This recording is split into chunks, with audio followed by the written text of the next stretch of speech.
cars have around 750 brake horsepower being sent to the rear wheels. The delivery can be very violent, so you must be careful to be smooth and precise with all your inputs so that you don't unsettle the car and cause a spin.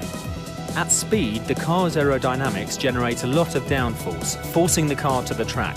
To work efficiently with downforce, you should put a lot of force into the brake pedal initially, slowly reducing the pressure as they turn in for the corner, as you'll have less grip at this stage and be asking the tyres to work harder. When navigating a corner, stay as wide as possible before sweeping in to clip the corner's apex, taking as straight a line as possible. This allows you to get on the accelerator earlier and straighten up the car on the exit of the corner, slowly increasing the pressure on the accelerator as you exit the corner until you're confident the rear wheels will no longer spin, at which point you can use full power. We need you to accelerate towards the hairpin, turn in at the correct point, hit the apex and accelerate past 297 kph out of the corner. We need you to stop in the designated area at the end of the straight to complete the test.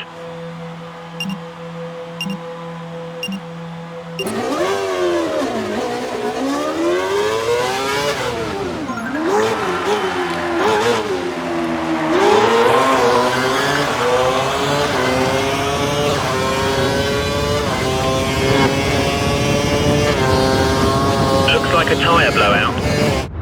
Play button and use the controls to rewind time. Hit the flash.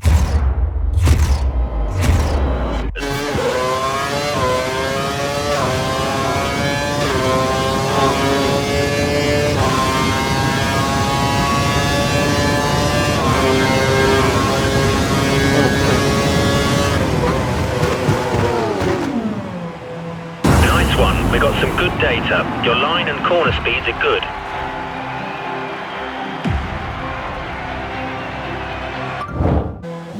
Okay, time to try stringing together a couple of corners. Turn in so you hit the corner's apex and get on the gas early as you exit. It'll be against the clock this time, so we've turned the engine up to normal. We need you to stop in the designated area at the end of the straight to complete the test.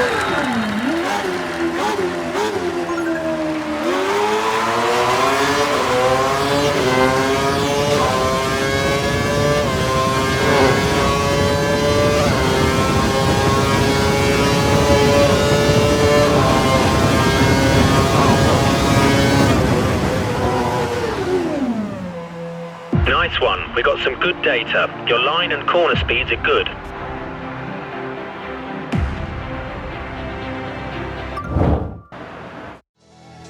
KERS delivers an additional 80 brake horsepower to the rear wheels at the press of a button. It can be used in short bursts or all at once for around 7 seconds per lap. KERS can be used at any time in any session and can be used for overtaking or defending. Deploying KERS in the low gears gives the best return and can pay off greatly when used at the start. The KERS charge will automatically refill every lap, but the KERS system can at times develop faults. However, these can be fixed while the driver is still out on track. DRS adjusts the angle of the rear wing, which reduces drag and gives around 10 to 12 km per hour extra top speed. It can only be used in defined activation points during the race when you're within 1 second of the car in front. It can be used whenever the driver wants in practice or qualifying, but only when dry tyres are fitted.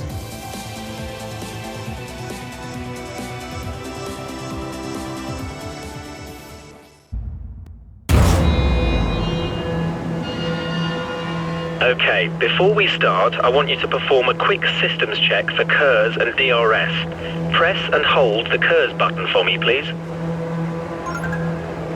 Great.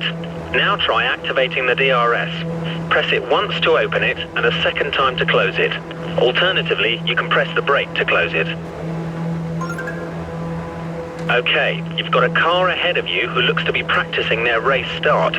I want you to use both your KERS and DRS to try and overtake them before you cross the finish line up ahead. Whatever you do, don't collide with them. Good luck.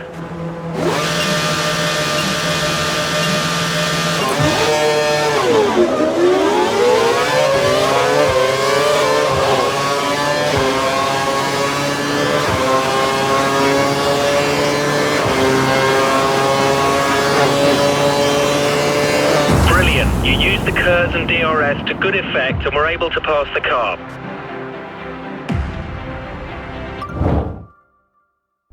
Okay, you've got 3 cars ahead of you.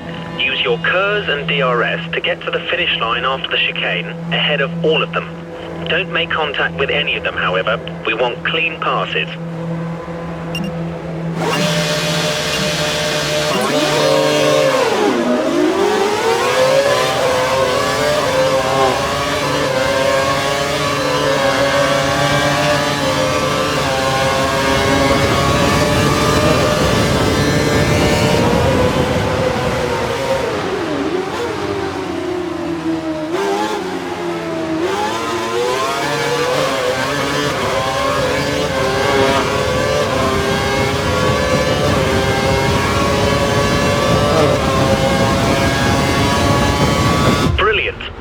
KERS and DRS at the correct times.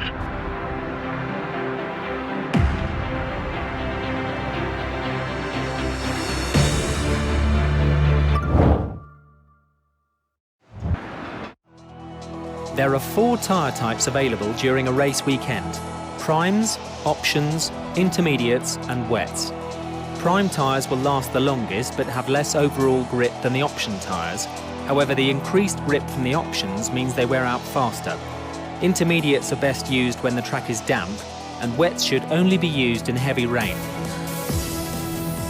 The best drivers don't take too much life out of their tyres. This allows them to have more race strategies open to them, as well as allowing them to run tyres with more grip for longer. The best way to avoid excessive tyre wear is by being smooth with your throttle, brake and steering inputs, and avoiding sliding the car out of corners and causing wheel spin, which will destroy tyre life.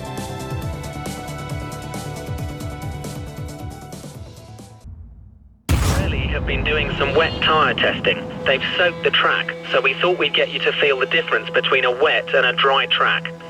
I want you to drive the last sector of the lap and hit every apex. Braking distances are increased in the wet, and the tyres will break traction sooner, so be careful when you exit corners.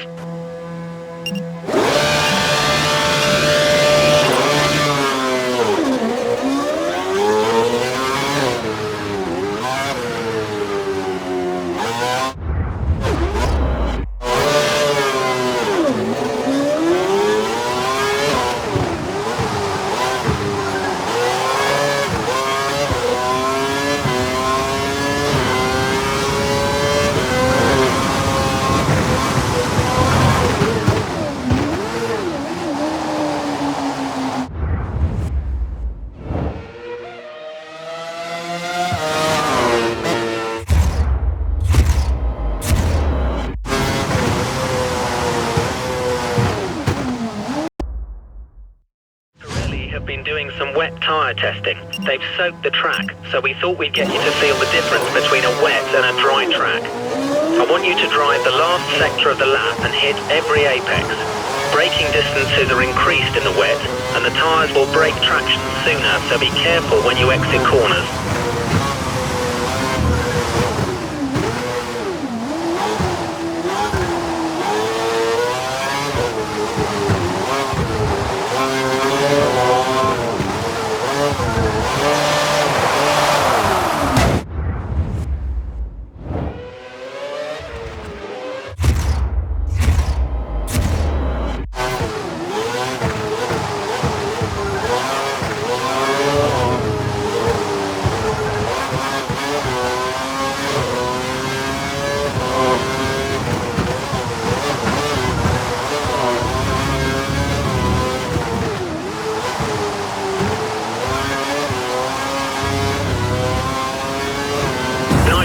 You've now got some experience of a wet track.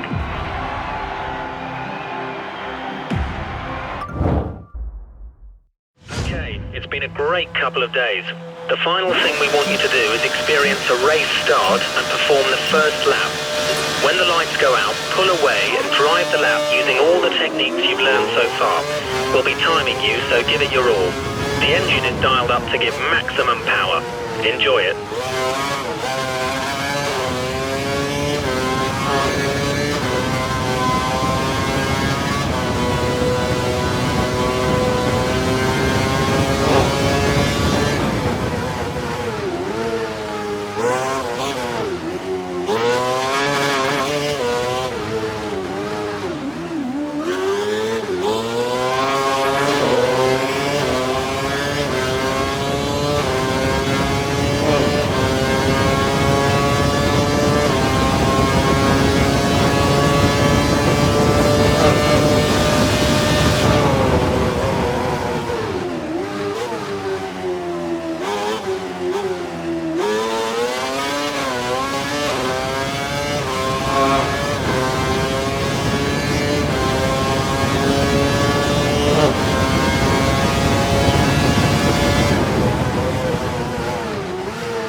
That was a great time.